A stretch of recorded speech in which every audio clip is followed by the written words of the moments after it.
Aku kucing Jobel.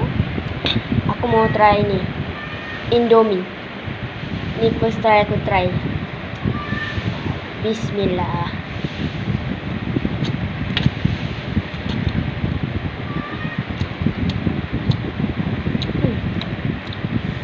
Rasa dia manis.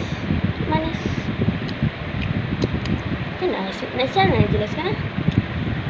Manis. Tapi sedap lah. Sedap.